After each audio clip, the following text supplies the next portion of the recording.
Yung alimango guys, sobrang taba. Any last words? Wala. Okay.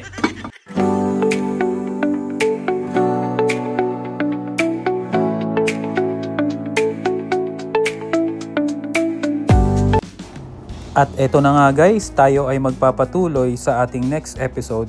Dito po yan sa Jedediah Palmera Farm. Medyo mahaba rin ang tulay papasok sa loob. Bungad pa lang ay mapapansin mo na agad na napaka-close sa nature ang kanilang place.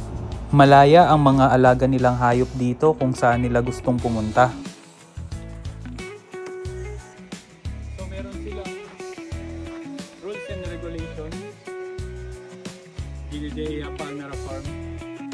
Nakakatuwa ang entrance nila guys dahil ramdam na ramdam mo na nasa probinsya ka. Kayo guys, ano bang tingin nyo dito sa prutas na to? Mag-comment nga kayo.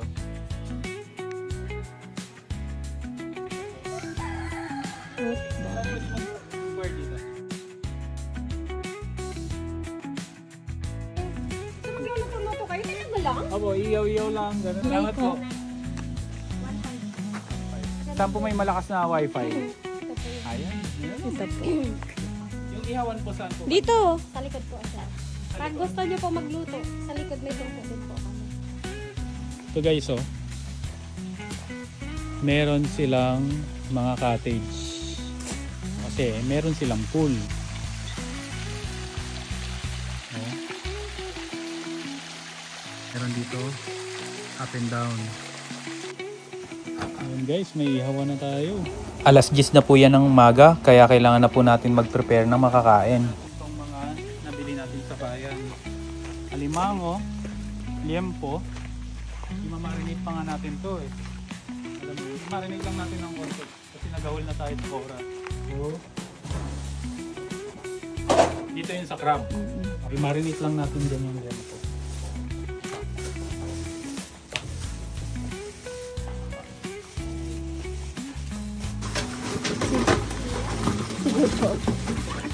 Yan na guys, yung mga nabili natin.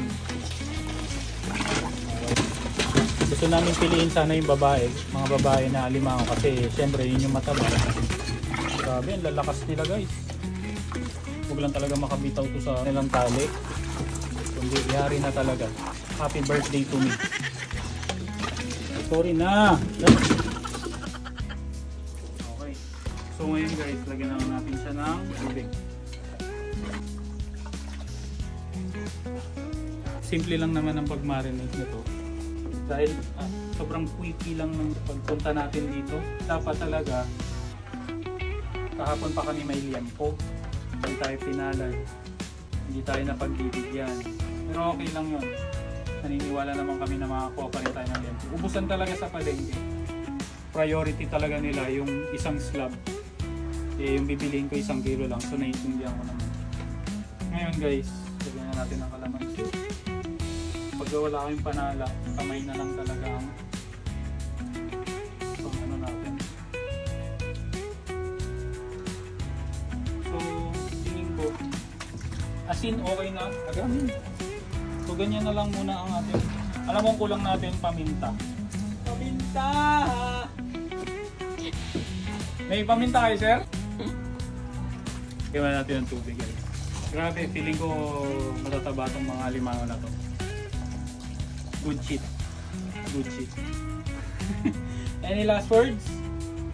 Wala. Okay. Di ba may balat to? Wala nang hasang. Okay. So wala na pala tayong problema. Pagantuin na lang natin. Natimpla na po natin ang mga kailangang lutuin. At sakto si ate, nagpapadingas na rin. Pwede pala. Pwede ba rin bite ate? Pakan. Pakan-kan. Ayan na guys, tamang pabaga na po tayo. Nagugutom na ako sa mga oras na yan.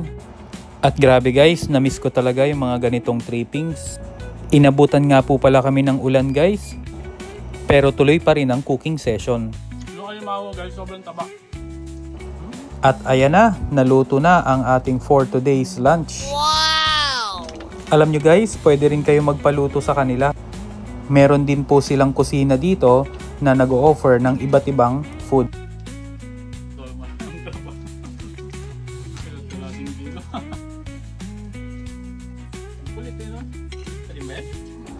Grabe guys, buti na lang hindi ako high blood, kundi nahilo na ako dyan sa taba ng mga alimango na yan.